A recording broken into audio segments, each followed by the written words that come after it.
Stephen Graham was over here, Daisy Ridley was over here, Christopher Eccleston was over here, Joachim Ronning, the director, who'd done Pirates of the Caribbean. And I was sitting in this sort of training pool with my feet in the water. It was hot and sunny. It was one of the very few times in my life I said to myself, like, whatever happens, this is my dream, and I've got a day living it. I think the biggest skill you can take from stand-up and acting that you can then take into a business is rejection and handling rejection. Failing with a startup is intense. You've got a lot of people's money on the line. You've got years of your life on the line. You've got customers, you've got people that you've sold this dream to that you genuinely believed in. I think the ultimate balance with a startup is knowing when to pivot and when to stick with it. Welcome to another episode of Big Risk Energy.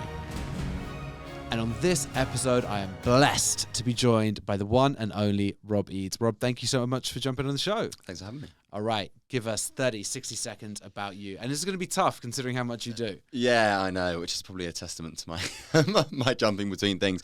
But I would say I am a founder. I've got a creative tech business called Flairbox, which we can get onto. I'm an actor, presenter, comedian, content creator, and probably some other things that will come up during the conversation. Personal trainer? Personal trainer, of course. Yeah, I'm actually coaching you, of course. Yeah, I do a lot of different things, some of them better than others. I mean, it's amazing. Probably a testament to ADHD. But you, as long as I've known you, which has been a while now, it's probably been about 3-4 years. Yeah. You know, you've always been firing on lots of different cylinders and doing really well on all of them, and you know, really just pushing yourself on that. How does that look for you? Because, you know, for me, like, it's got to be so focused on one thing, but seeing you consistently pushing boundaries across all the things you do is amazing. Yeah, I think I've been quite lucky in that my sort of biggest North Star is acting. That's my sort of passion. That's my dream. That's what I really want to do. And unfortunately, it's not something that I can control in the same way as I could with, you know, personal training, with trying to build a business. So I'm dependent on auditions. Sometimes I get them, sometimes I don't. And that the nature of that means that it's not consistent. And that's sort of, you know, this could be a strength, it could be a weakness. It's probably a bit of both. But that's given me this sense that I can do loads of different stuff at the same time. And I can do it well. Now, that's all well and good in principle. There are definitely things that I should have spent more focus and energy on at certain times, for sure. But I'm not satisfied doing the same thing day after day. So the balance for me is between, I suppose, really being happy, which I need variation to feel content, to feel motivated, to feel happy, and, you know, getting my head down and really focusing on one thing to see how big that particular thing could get. I always compare being a founder to doing stand-up in the sense of, I mean, there's a lot of overlap, right? Yeah. But you're ultimately being very masochistic, right? Putting yourself through the ringer on the very, very slim chance of a successful outcome. I guess acting is the same.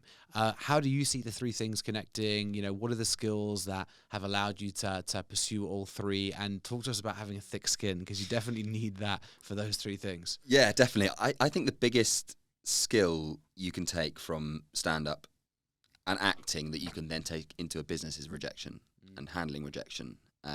I've been acting since I was 13 or 14, so I've been rejected once a week on average probably since I was 13 or 14. And it sounds silly, but even for the rest of life, that is a really powerful, helpful thing, because you start to, like you say, build a thick skin and start to realize that, you know, 99 times out of 100, I was going to say 9 times out of 10, but it's at least 99 out of 100. It's not personal. You know, if you don't get something that you think you could get, if, you know, I'm a straight man, so if a girl turns me down, it's not because, you know, I'm not good enough. It's because that just wasn't quite right at that time. And acting is such a good example of that, because, you know, you could nail an audition, and I've actually had it a few times where I've nailed an audition, haven't been quite right for that part. The casting director's got me back in for another part, and I've ended up getting a part in whatever that series or film may be, which is a really good, it really reinforces, you know, what I'd like to think is the case. Comedy, it's harder to get that reinforcement, for definite. And comedy is more brutal. Why is that? No two ways about it. Because firstly, you've got a whole crowd there. Secondly, I think there's a human feeling that if someone's standing in front of you trying to make you laugh, it's almost arrogant of them to think they can make you laugh, I think. And it's really difficult to make people laugh just standing there doing it. You know, I've been lucky enough to see you do a couple of gigs, and you made me laugh for sure. And I'm sure there were people in the room that didn't laugh. Oh, more than you laugh. Yeah. I'm sure of that, yeah. Yeah, that booed and heckled. And the funny thing about, I think, comedy more than acting is that the adrenaline rush of a good gig is about as good as it gets. And I know you talk a lot about dopamine, ADHD, that kind of thing. And I have to admit, that's probably what draws me to it. I wouldn't say that I'm someone that's deeply passionate about comedy and desperately wants to be a comedian, but I love the rush of a good gig. And I think, you know, through developing a thick skin throughout my life, probably through acting, I've also learned that if I don't have a good gig, it's not the end of the world. And it's actually incredibly empowering. Having a terrible gig, you walk off the stage, and at the time, it's heartbreaking, and you wish the ground would swallow you up. And then after 5 minutes, nothing's changed. And it's this weird realization that actually no one thinks about you as much as you think about yourself. In fact, people don't think about you at all, really. And all you really think about is yourself, because that's the human condition, right? 100%. I love that, by the way. And there's one thing which I think is amazing about you, genuinely. I see this a lot in comedy. I see this a lot in the founder community. I imagine you see this in the acting world, which is a lot of people become very, very bitter when it's not working out for them. You obviously deal with that rejection in a really positive manner of saying, well, not the right timing, bounce back, all the rest of it. But a lot of people go down the self-doubt route. Is that something you've always had? Do you think that is virtue of the fact that you started so early? Like, why do you respond to it in this way, which many people don't? Yeah, that's a really good question, and not something I've thought about in detail, really. I think one thing that I'm lucky to have is that my older brother and I were always incredibly competitive to the point where we'd fight a lot, which must have been very difficult for our parents and our step-parents. So apologies if you're watching this. And then I also went to a very competitive grammar school in Kent.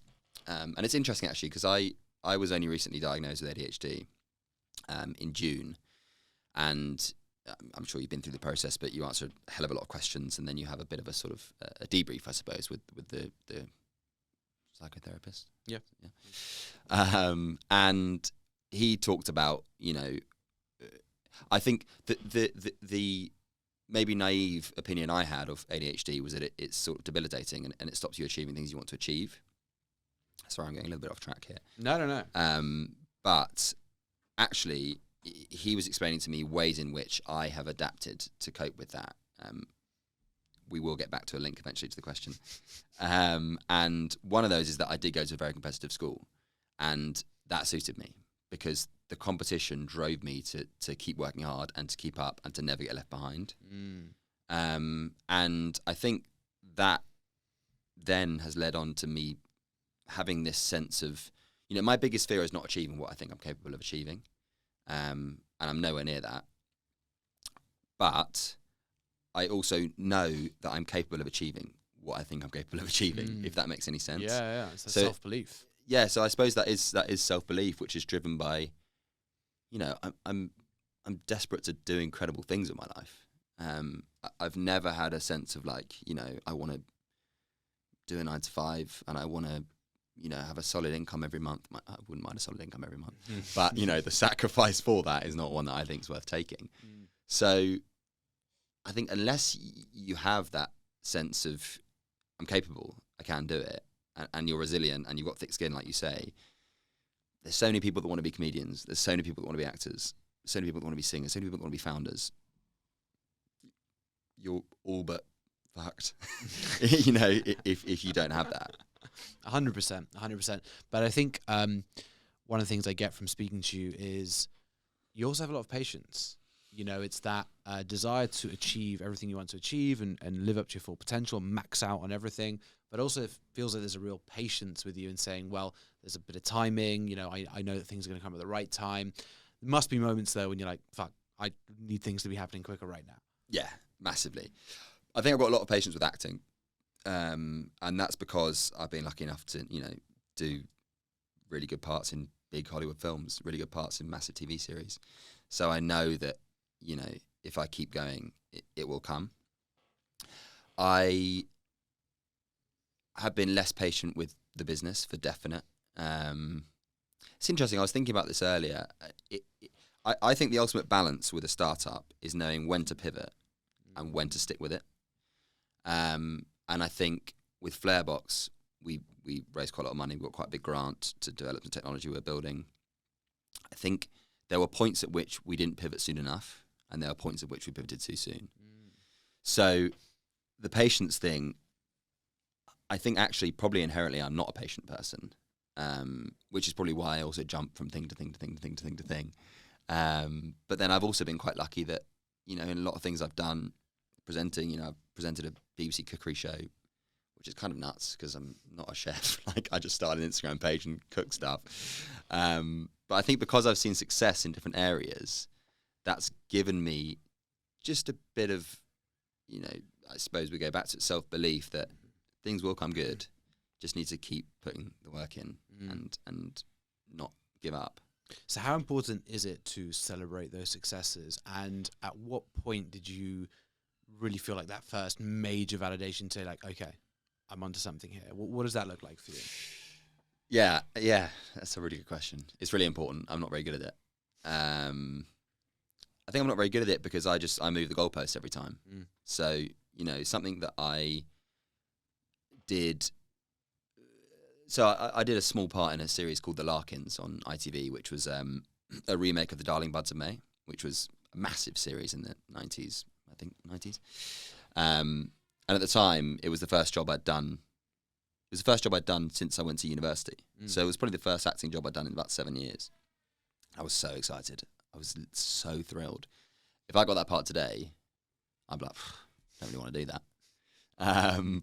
So it means that, there's things that I'll get a part in at the moment that will be, on paper they're really exciting, but in my head now I'm like, well, I want to get a lead in a series next. I want to get a lead in a movie next. I like doing guest leads. That's amazing, but I constantly move the goalposts. So that's a weakness for sure, because it's important to celebrate those things. But, the other side of it is I think it's definitely prevalent amongst creatives, definitely prevalent amongst founders. I'm not someone that's easily satisfied with life, and that does mean that, I've had long periods where I've felt like I'm not achieving things and like, what's the point? This isn't going how it's meant to go. I should be doing way more. What's going on here? But the flip side of it is that I'm always driven to keep trying and keep working and keep doing things. Definitely to a fault. Well, it's a tough one, right? Because the thing is, I think as people who strive to be high achievers, you can see objectively you're progressing, but the subjective experience is one of frustration or, I'm no longer satisfied by that, as you said. Do you think it ever gets to a point of, cool, now I'm done, tick that box, I'm happy now? Or is it just going to be a constant moving of the goalpost? And does that worry you? It will definitely be a constant moving of the goalposts. I think a naive, younger me would have looked at things and thought, if I get a really cool role in a really cool series, like, that'd be pretty cool. To be fair, I did a movie for Disney last summer, and I remember it was my first day, and the set was this huge ship from the 1920s, 1910s, 1920s, called SS America. And it was the ship that the US team travelled to Paris for the Olympic Games on. And they built this thing in Bulgaria, in a movie studio, in a lot. And it was extraordinary. It was like nothing I'd ever seen in terms of sets and budget and that kind of thing. And I was sitting on this practice pool. So the men were allowed to train on the way over to the Olympics. The women weren't, because it was uncouth for them to be out training, which is part of the story of the film. And I was sitting in this sort of training pool with my feet in the water. It was hot and sunny. Stephen Graham was over here. Daisy Ridley was over here. Christopher Eccleston was over here. Joachim Ronning, the director, who's doing Thor, who's done Pirates of the Caribbean, was over here. And I looked around, and it was one of the very few times in my life I said to myself, like, whatever happens, this is my dream, and I've got a day living it. Like, how lucky am I? Actually, a few weeks living it. So I have had points, but the trouble is for me is that those things have to be so high. Like, they have to be so far above what I perceive as normal for me to feel satisfied with them that I can't see a world in which I feel satisfied more days than I don't. Yeah. It's so difficult. And when you look at the complex structure of dopamine in the brain, once you hit certain peaks, it's like creating a threshold, and to feel that peak again, you've got to go more extreme. But look, you're an amazing part of the trajectory. Let's have this conversation again in 20 years when we're both on the downturn. That's going to be powerful, right? But Finding I think other ways to get dopamine. Yeah, exactly. But that's amazing. On a side note, Stephen Graham, my favorite actor in the world. I mean, what's that like working with him? Incredible. Also, he's a Liverpool fan as well. So nice. I remember watching the I watched the City Real Madrid game when City got knocked out in the last minute with him in the hotel. Again, it's just surreal. He's just the most exceptionally brilliant actor. And he also, he gave me a couple of tips that have really helped me with my acting 100%. Nice. Yeah. That's awesome. Very, very really cool.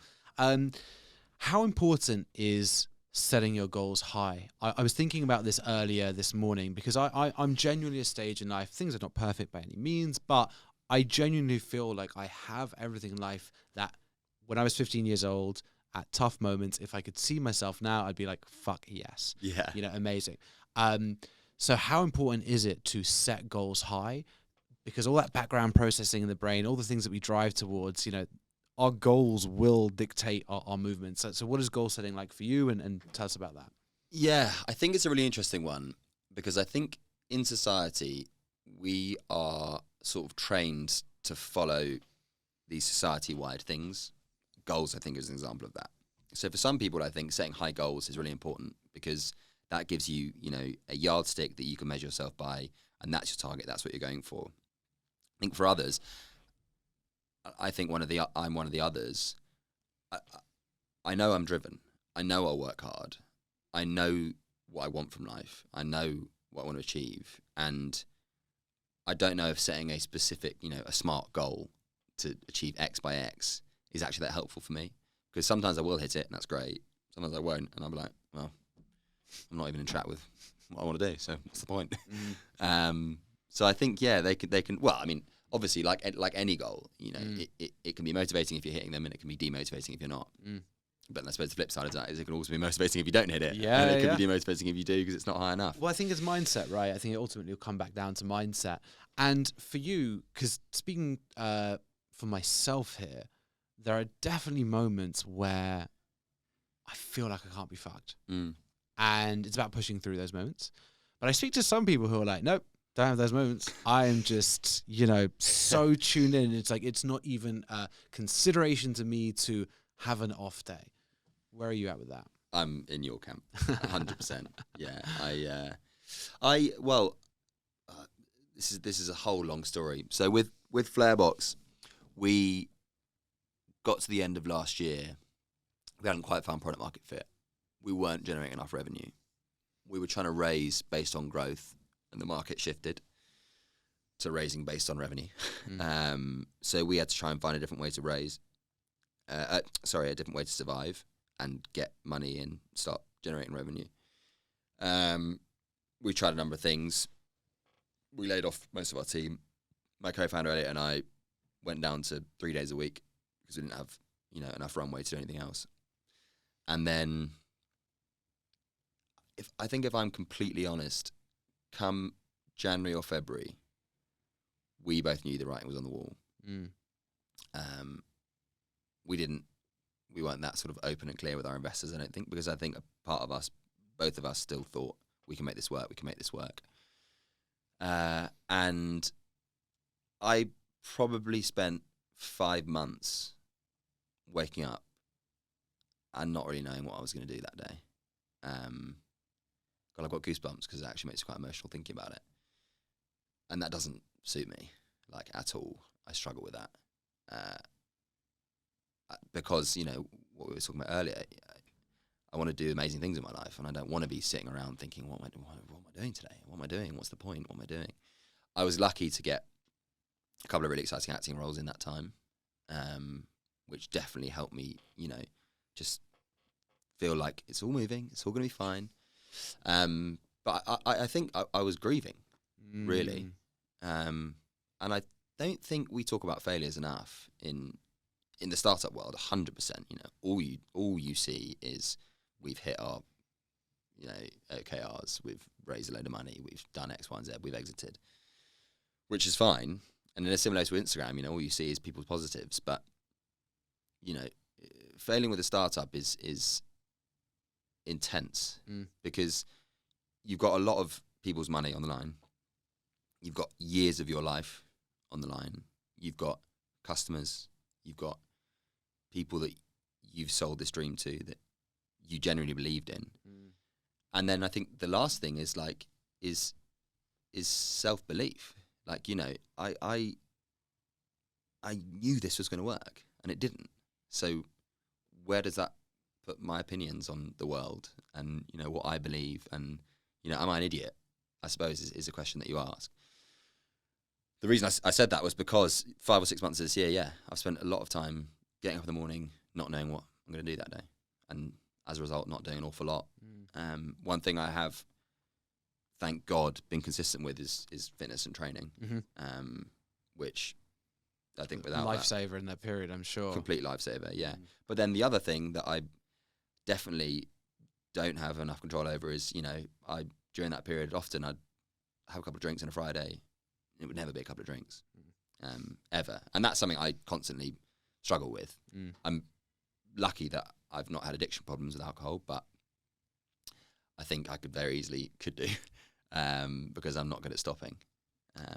So that's, the flip side of I'm not good at stopping with anything is that if that's a vice, that can be dangerous, I suppose. That's something to be aware of. Absolutely. And look, that's ADHD through and through, yeah. Right? It's our brains need the dopamine to focus. Dopamine is just the pursuit, right? That's what dopamine comes from, just pursuing something. And that's why we always feel a little bit unsatisfied with the payoff, because actually the highest dopamine release is the pursuit, right? So that getting after it. And as you say, the fact that fitness is such an anchor for you is a lifesaver, right? There are so many people I see with ADHD where it's like they are going to be addicted, right? It might be work, it might be fitness, it might be alcohol, it might be fast food, it might be cocaine, whatever it is, right? Yeah. And having anchoring is so important because it's your brain is just so hard coded to pursue in that way. You got to hope you got some good ones in there, right? To taper out the rest. Yeah. All right, Rob, I've got 5 questions I ask everyone. By the way, we could have done this for 5 hours. I'm going to get you back on at some point for sure. Great. So the first question I want to ask you is, what is the single biggest risk you've ever taken, and what was the outcome? Interestingly, I walked up here from Liverpool Street and I walked past the big NatWest office there, which is where I did my internship. It was RBS then at university, my second year. I did 10 weeks, was offered a grad job in banking. I came to the end of university and I decided I didn't want to do that, and I went to drama school instead, which I think, life sometimes gives you a fork in the road. That's probably about as big as it gets, really. It was either like go down this route, which all my friends were going down and which seemed like the normal thing to do and the sensible thing to do, or basically risk earning loads of money every year, having an amazing house guaranteed, having a nice car, having all of this stuff, and doing what I really want to do with my life. And I chose to go to drama school. And the result is that, I'm probably contradicting what I just said about, having some time this year where I've woken up and didn't know what I was going to do with my day. But the result is that generally I don't wake up and think, ugh, I don't get the Sunday scaries. I don't have those things. But I don't have regular solid income either, which, to be honest, I quite like. Like, I like having periods where it's going really well and I can, live it up. And sometimes I don't, which makes you appreciate the periods when I do. So. Keeps you on your toes, I'm sure. Exactly, yeah.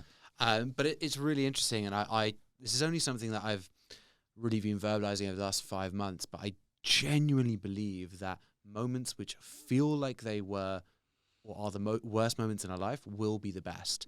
It's new beginnings, it's turning chapter, and it's in those moments where if you can have gratitude in those moments. So, for example, that really tough period of time with Flairbox, to be able to still think, thank fuck I didn't go down the NatWest route. Yeah. I think if we can have gratitudes in those real moments of trial and tribulation, those moments will be the most important, best, and most impactful moments of our lives. That's a really good point. Yeah. I concur. Yeah, I love that. All right. My next one for you is there anything you wish you did differently? It's a very good question. I think it would be arrogant to suggest that I did everything right. What I would say is that every decision I've made, I've done with the knowledge I had at the time, if that makes sense. Yeah. So at the time, it was the right thing to do because that's the decision I took.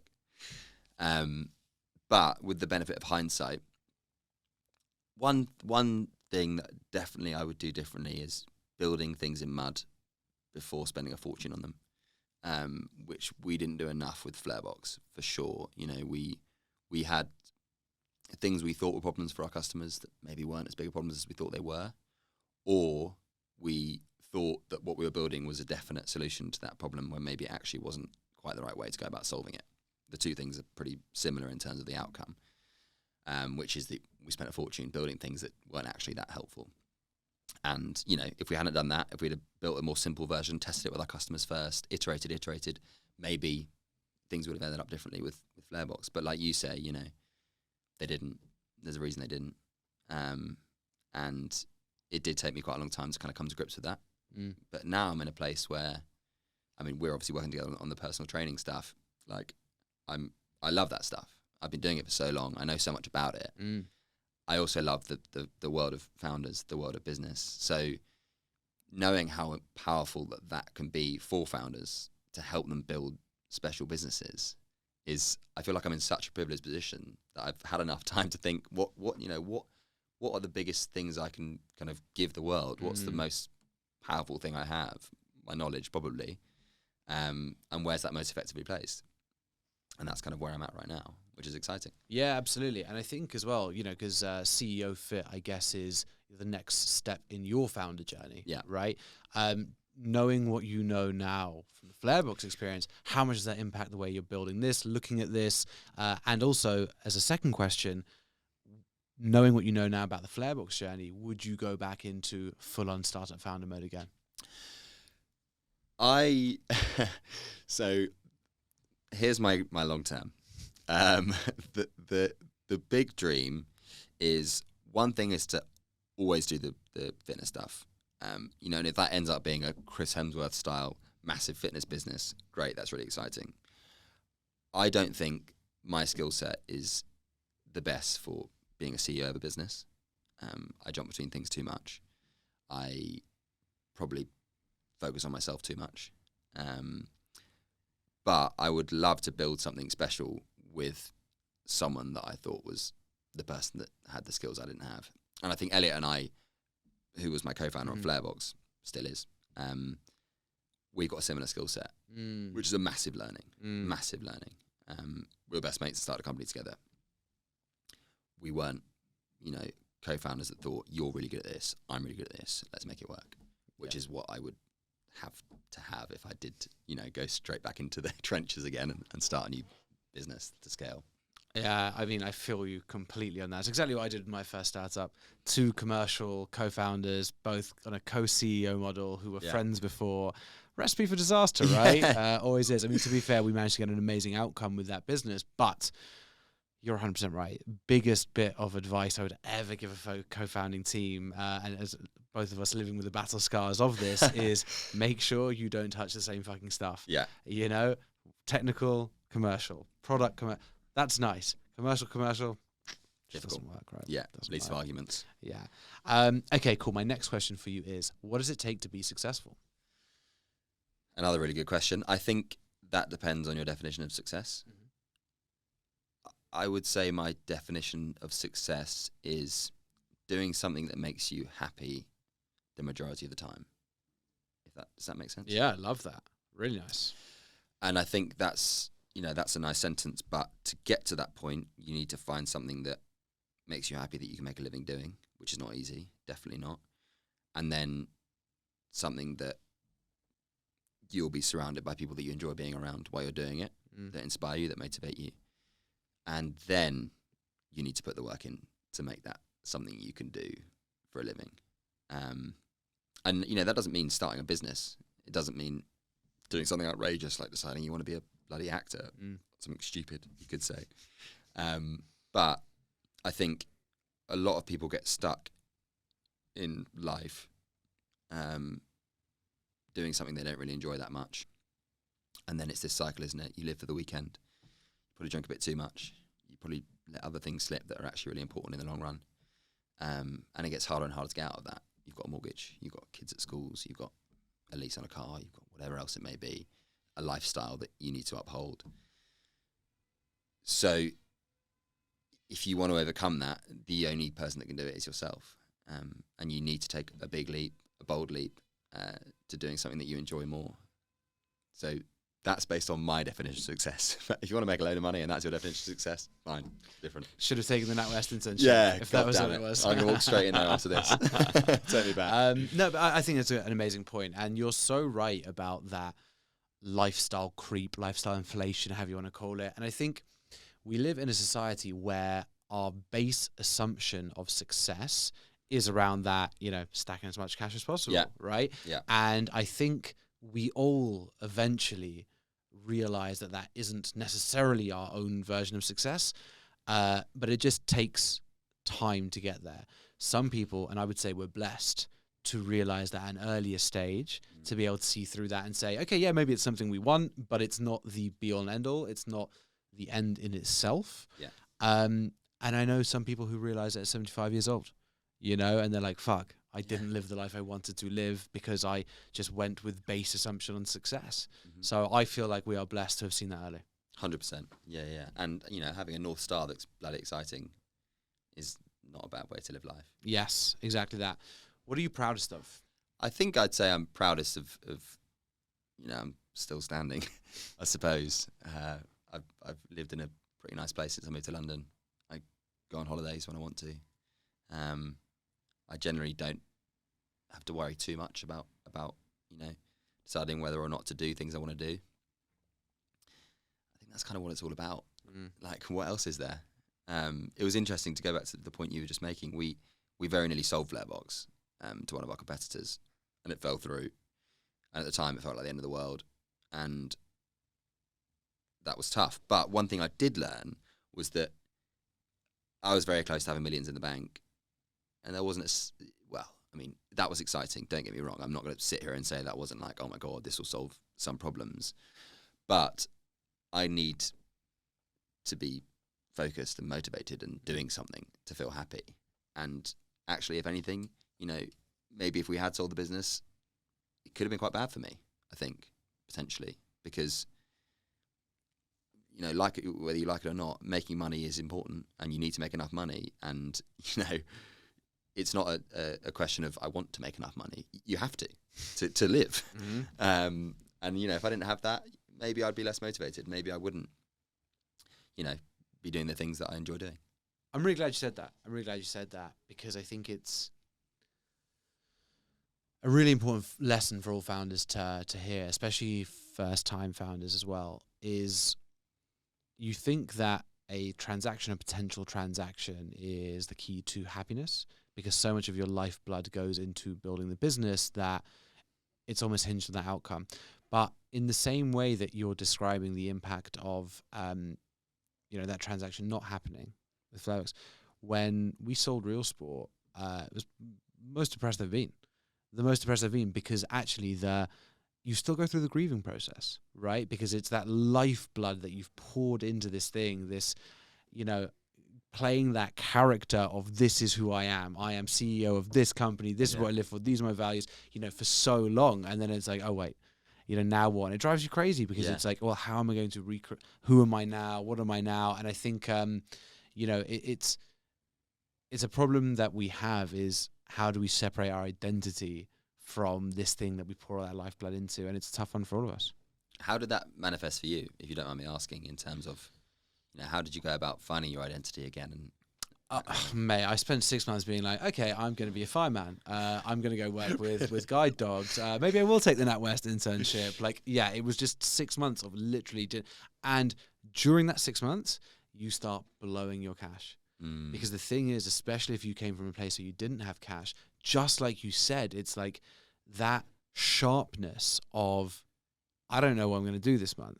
Like that sharpness of like, I've got to be fucking on it. It goes for a little bit.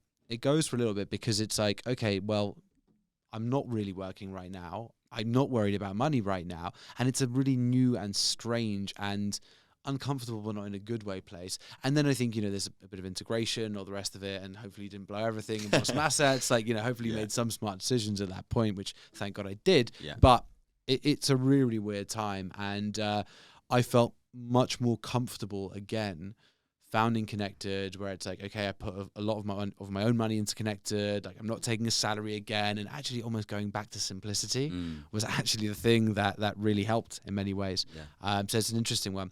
My last question for you, Rob, is 15-year-old Rob walks in the room right now. What are you going to tell him?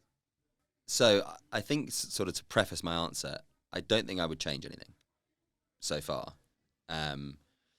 But I've always been a people pleaser, and that has, perhaps slowed down my progress in achieving things I really want to achieve and what I really want from my life, because I've often thought, that would make my parents happy, or that would, make my friends respect me, or that would make a girl like me, whatever it may be. So I think what I would say is focus on the things that you really want, not the things that you think you want because it would impress other people. It's awesome advice. I think that's great advice for everyone. Rob, where can people find you? Yeah, so I am on Instagram at Rob_Eades, or if you want help with your fitness and health, Rob_Eades_fit. Amazing. Rob, you're a fucking legend. Thank you so much, mate. Thank you. Thanks for watching the episode. And if you haven't subscribed, please hit subscribe below so that you can support the podcast and we can keep on bringing you amazing new guests. If you want to see the other amazing episodes in this podcast, click into our series section. As ever, if there are any other guests or topics you want us to explore, just let me know in the comments and we'll do our best to bring someone in.